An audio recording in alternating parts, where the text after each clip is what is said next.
Well, from my perspective, it is the fact that about 55% of global GDP is now committed to pursue a path of emissions reductions that will keep the possibility of a 1.5 degrees Celsius limit in the rising of our temperature. Will keep that alive as a possibility. We had very significant commitments from Europe, from the United States, from Canada, from Japan.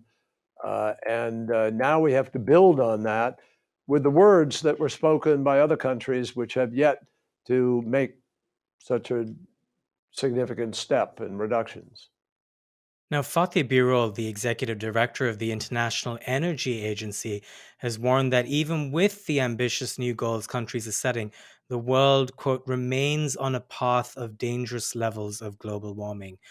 Demand for coal, for example, is going to rise by 4.5% this year.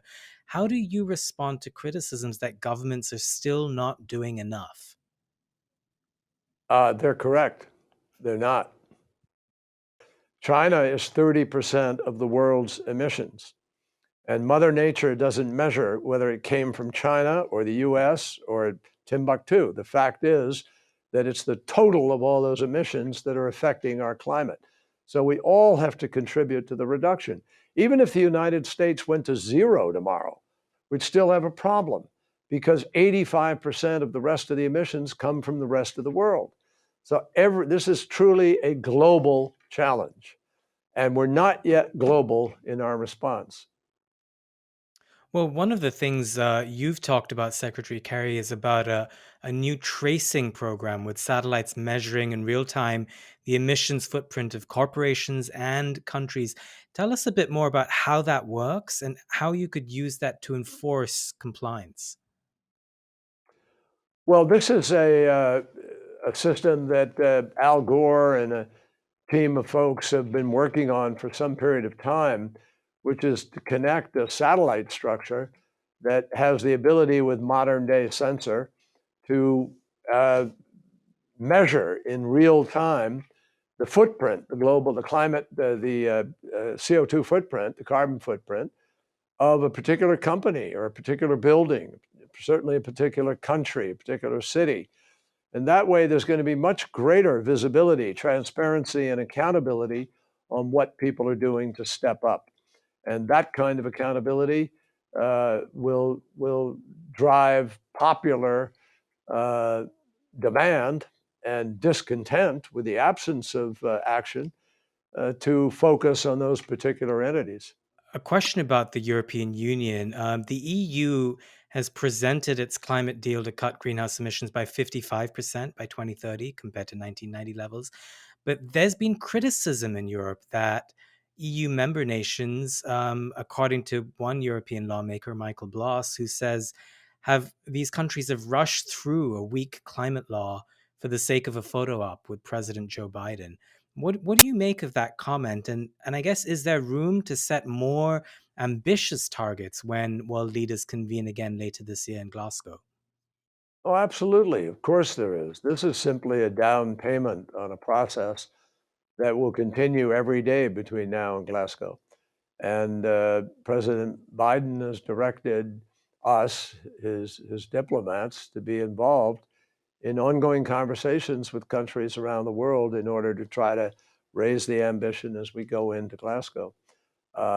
There is room clearly for improvement among certain countries, and we want to work with them. We want to work in a constructive way with these countries. We're not seeking to be finger pointing and singling out. We hope people will accept uh, the sense of shared responsibility here to get the job done, even if there's a difference in what someone might be asked to do at this point in their development, to do nothing and not to have reductions, but to be growing at this point in time, or to be bringing additional coal-fired power plants on this time, will inevitably be a point of contention and a problem. One of the sessions at the summit that just concluded was about mobilizing finances for developing countries so they can improve their resilience against climate change. I think Brazil, for example, asked for billions of dollars to curb deforestation of the Amazon. And the topic of financing, I know, has also come up on your recent visits to India and Bangladesh, for example, where both countries have long made the point that the countries most responsible for greenhouse gases should also do more to protect the developing world. So I guess my question is, who's going to pay for all of this? Well, first of all, it is not inappropriate for people living in a less developed country to be upset that they are less than 1%, fractions of 1% of the emissions, but they are facing some of the greatest consequences of harm. I'd be upset. You'd be upset. Anybody would be. So the issue is what's fair here? Where is the equity? Where do we find the justice in this transitional effort? Uh, I think President Biden believes, I know President Biden believes very much that we, the more developed countries, the richer countries of the planet, do have a moral responsibility, which he talked about today, to try to help some of these other folks to be able to make the transition. Now, that doesn't mean it's a bonanza time, just handout time, and you don't have responsibilities to do things yourself. But the finance structure that President Biden has been putting together, both with a public funding component as well as the private sector component, is geared to try to share the responsibility of getting this done. The 4.16 trillion that six banks have put on the line for climate investment could be deployed to some of these countries for legitimate commercial power agreements and deals, where we also have blended finance, which helps to reduce the risk of that investment and attracts capital to those places. Now, that's something we're going to be engaged in. We have agreed to a partnership with India, with Prime Minister Modi, to try to help in the deployment of the 450 gigawatts of renewable, which he has pledged to try to build out over the course of the next 10 years. It's a very ambitious goal, and it's worth our trying to help India achieve that goal, because if it does, India will be in line with its 1.5 degree target. So we all have a vested interest in that. And I think there are other countries, obviously, around the world where wealthier countries can help make a difference. And I know many of them are. Europe writ large, Canada, UK, Japan, all of these countries are prepared to try to be helpful. But we do need cooperation from the emitting country. They've got to be willing to go after this. And if so, I believe we can make great progress. On the American side of things, how much of the financing you need for green initiatives is tied to the $1.9 trillion infrastructure bill? And what happens if that doesn't pass? Well, there are certainly things that President Biden has proposed in the context of infrastructure that of the bill that just are plain common sense infrastructure projects that will have an impact on our emissions, on climate. For instance, if you build out a smarter energy grid where you actually can send power produced in one part of the country, but you can send it to another part of the country, that advantages everybody. It can help reduce costs. It's a far more efficient way to distribute energy. And in the modern times of artificial intelligence and quantum computing and new technologies about transmission lines and so forth, this should be a cakewalk. We ought to be able to do this. The country that went to the moon and invented the internet and has come up with the vaccines and knows how to build and create, we clearly can do this. It's not a lack of capacity, it's a lack of political will. And the truth is, in the infrastructure that you build out for this, it's not Democrat infrastructure or Republican infrastructure. American citizens, all of them, benefit from an effective energy grid which guarantees a good source of energy for their homes, for their workplaces, and it's less expensive as a result of the efficiencies that then get built into the system. It's long overdue for us. And it's shameful because actually other people have far more efficient provision of energy in some of their countries than we do. We need to get our act together. You used to be a politician, Secretary Kerry, and I'm curious, how do you make green initiatives more politically acceptable? And I say this because even today, the very talk of carbon taxes is instantly criticized on Fox News. How do you get around that and bring along a part of the country that often hears in the media that climate change isn't even a problem? Well, I think that the vast proportion, I mean, the Americans, the majority of Americans clearly know that climate change is happening and they support doing things that are common sense. And I think President Biden is extremely skilled at cobbling together coalitions, bringing people to the table. He's working very hard at that now. He's been successful. And I think hopefully there will be, Republicans, both in the House and the Senate, who recognize that the bridge connecting their city to one side of the river to the other is not a Republican bridge or Democrat bridge. It doesn't have any ideology. It's a bridge. It's an American bridge. And it's one our folks need to be able to cross the road and get to work or get home and to live the kinds of lives we want to live in this country. Our grandparents and our parents built that out without hesitation. The great construction periods of the 1930s and 40s and 50s and 60s, Dwight Eisenhower building America's great highway system. They built the America we're living in today. And we need to be willing to invest in the America that we want our grandchildren and our children to be able to live in the future. I think it's a matter of common sense, and I think Americans will want to do this.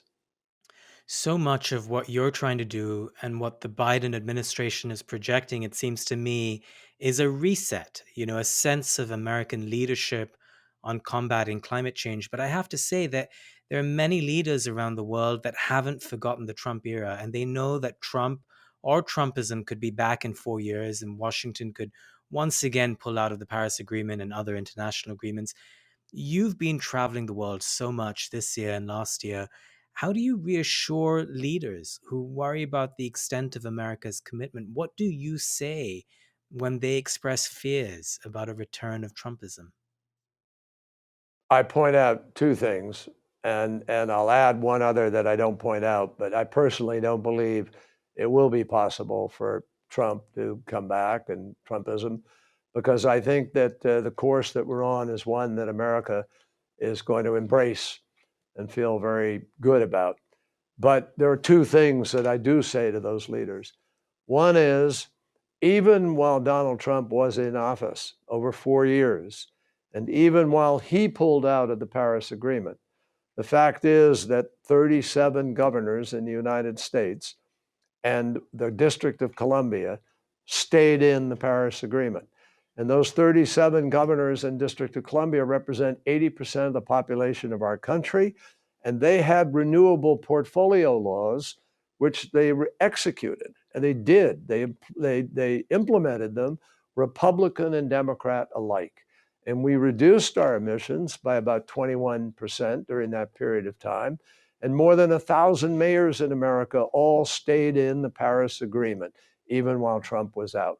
So I don't think the return of someone who denies facts, denies truth, denies evidence, denies science, I don't think that's going to move America now at this point.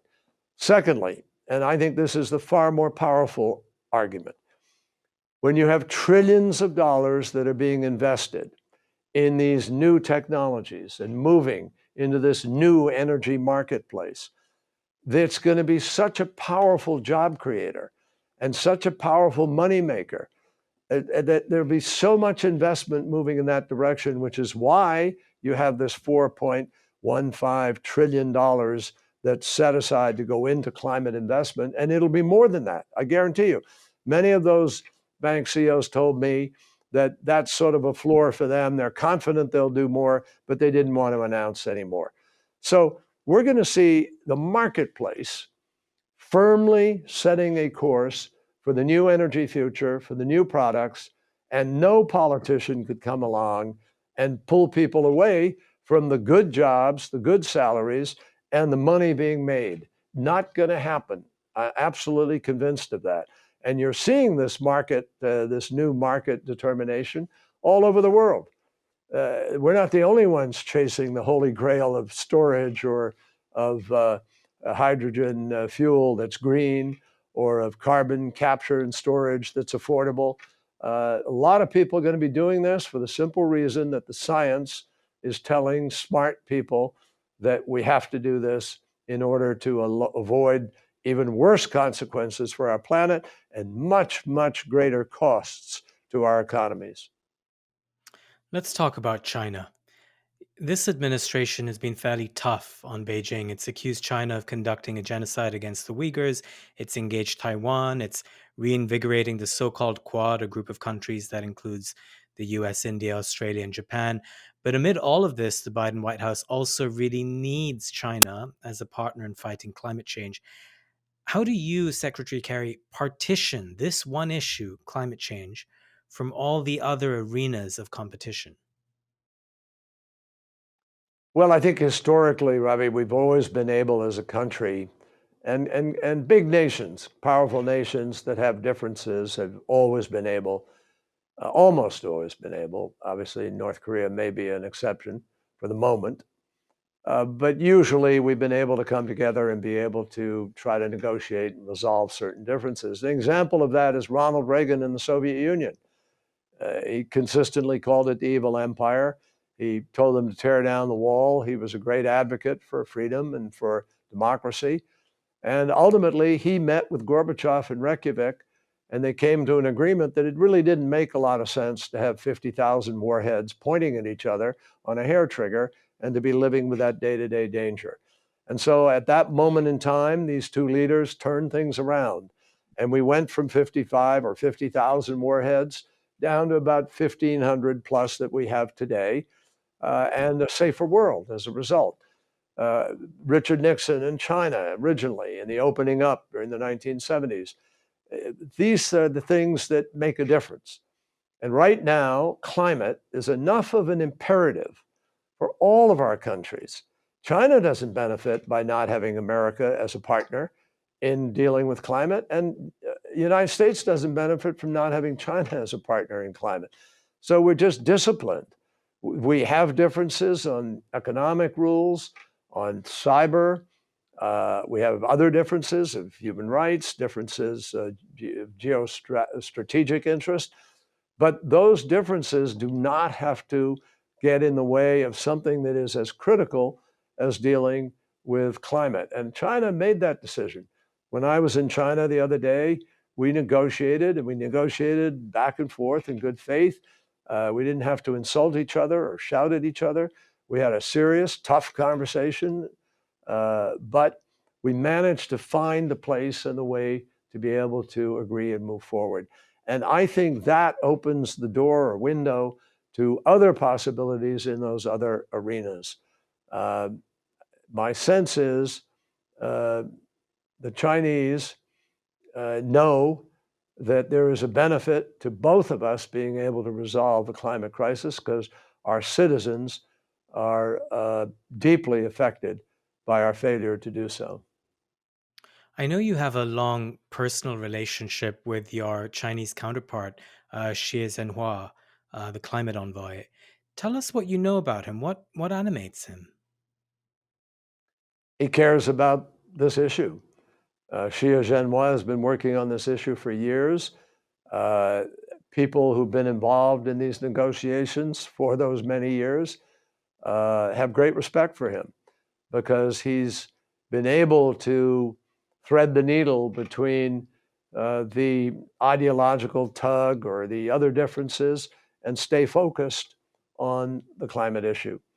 He's a professional, he's well read, well studied, and I think President Xi and the Chinese leadership have great confidence in him.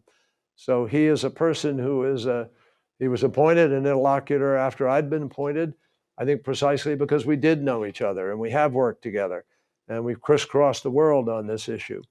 And I think if you talk to anybody who has been part of the conferences of the United Nations over the years, they will express their respect for Xie Zhenhua. My last question. If you were to set yourself a goal of feeling good about 2021 and how it's gone, and allow yourself a rum punch on a beach on December 31st, how would the year have gone for that to happen? Well, we would have ended this scourge of COVID-19 in a way that, or at least gotten control over it. We're not going to end it per se, but we'd have gotten sufficient control over it that people have a feeling we're returning to a more normal, new normal life that is less interrupted by the precautions that we have to take. And I think it would be by knowing that in Glasgow, the world did set out on a path where we have a real shot and the best shot of holding the Earth's temperature to 1.5 degrees and of heading towards a future that is 2050 net zero. That all of that is achievable because the world came together in Glasgow to make it possible. I'll have plenty of rum on that one.